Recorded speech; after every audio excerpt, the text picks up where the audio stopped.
আল্লাহ রাব্বুল আলামিন সূরাতুন নূরের 10 নম্বর আয়াতের মধ্যে বলেন, ইন্নাল্লাযীনা জাউ বিল ইফকি উসবাতুম মিনকুম। আল্লাহ রাব্বুল আলামিন বলেন, ও দোস্ত হাবিব নূর নবী মুহাম্মদ সাল্লাল্লাহু আলাইহি ওয়াসাল্লাম, শুনেন শুনেন শুনেন শুনেন, হযরতে আয়েশা সিদ্দিকা রাদিয়াল্লাহু তাআলা আনহার উপরে যে ব্যভিচারের অপবাদ দেওয়া হয়েছে, মিথ্যা অপবাদ যে দেওয়া হয়েছে, এই অপবাদকারীরা তো আপনাদের মধ্যকার মুমিনদের দলের মধ্যে কিছু সংখ্যক মানুষ। এই মুমিনদের দলের মধ্যে কিছু সংখ্যক মানুষ আয়েশা সিদ্দিকা রাদিয়াল্লাহু তাআলা আনহাকে অপবাদ দিয়েছেন। লা তাহসাবুহু শাররাল লাকুম, যদি অপবাদ দিয়ে থাকে তাদেরকে আপনি আপনার পরিবারের জন্য অনিষ্টের কারণ মনে করবেন না। বাল হুয়া খায়রুল লাকুম, বরং তারা এই ঘটনা রটানোর জন্য আপনার পরিবারের জন্য উত্তম বয়ে আনবে, আপনার পরিবারের জন্য উত্তম। আল্লাহ রাব্বুল আলামিন বলেন, লিকুল্লি ইমরিইম মিনহুম মাকতাসাবা মিনাল ইসম। এই ঘটনাটা, এই যে মিথ্যা অপবাদ আয়েশা সিদ্দিকা রাদিয়াল্লাহু তাআলা আনহার উপরে দিয়েছে, এই অপবাদ রটানোর সঙ্গে যারা যারা জড়িত ছিল, যে যতটুকু অন্যায় করেছে, যে যতটুকু অপরাধ করেছে, তারা প্রত্যেকেই নিজের অপরাধের শাস্তি ভোগ করবে। বলতেছে যে যে যতটুকু অপরাধ করেছে তারা প্রত্যেকেই নিজেদের অপরাধের শাস্তি ভোগ করবে। আপনি বিচলিত হবেন না, চিন্তিত হবেন না, প্রত্যেকেই তাদের নিজ নিজ কর্মফল ভোগ করতেই হবে। তারপরে আল্লাহ রাব্বুল আলামিন বলেন, ওয়াল্লাযী তাওয়াল্লা কিবরাহু মিনহুম লাহু আযাবুন আযীম।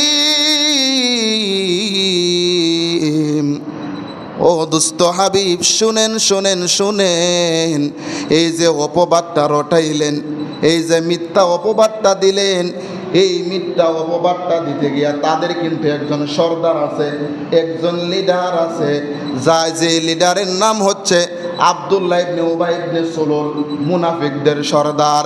ওই মুনাফিকদের সর্দার তাওয়াল্লা মানে বড়টার জন্য, বড় মুনাফিকটার জন্য আযীম রয়েছে কঠিন শাস্তি।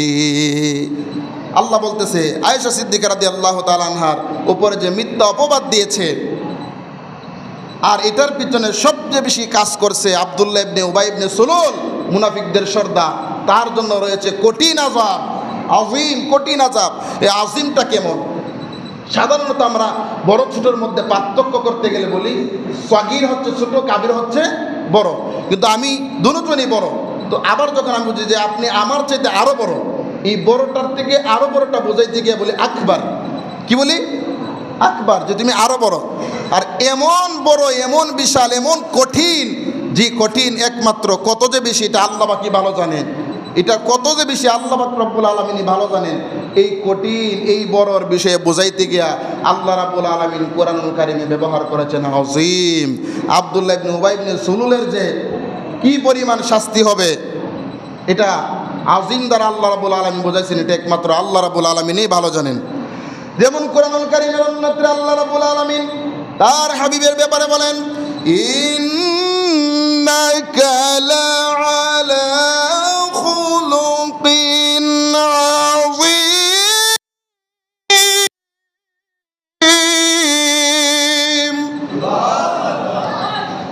আল্লাহ রাব্বুল আলামিন তার প্রিয় হাবিব রাসূল কারীম সাল্লাল্লাহু আলাইহি ওয়াসাল্লামের ব্যাপারে বুঝাইলেন যে আমার বন্ধুর চরিত্র আযীম আযীম আযীম, এত বেশি, এত সুন্দর, এত মর্যাদাপূর্ণ চরিত্র, যে চরিত্রর ব্যাপারে বর্ণনা করা দুনিয়ার কোনো মানুষের পক্ষে বর্ণনা করে শেষ করা সম্ভব। এটা একমাত্র আমি আল্লাহ রাব্বুল আলামিনই ভালো জানি। ভাইয়ের আমার, বন্ধুরা আমার, আল্লাহ রাব্বুল আলামিন আপনাকে আমাকে কবুল করুক, মঞ্জুর করুক।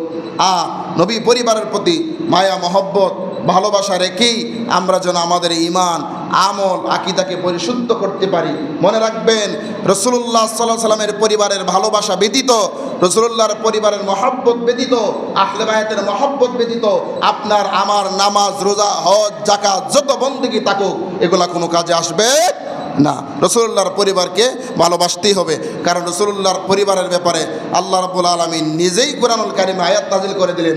আম্মা জান আয়েশা বলেন যে আমার মতো সাধারণ একজন আয়েশার ব্যাপারে যে আল্লাহ কোরআনুল কারীমে 10টা আয়াত নাজিল করবে, যে আয়াত উম্মতে মুহাম্মাদি প্রতিদিন তেলাওয়াত করবে, এটা আমি আয়েশার স্বপ্ন কোনোদিন কল্পনা করতে পারি নাই। বলেন সুবহানাল্লাহ।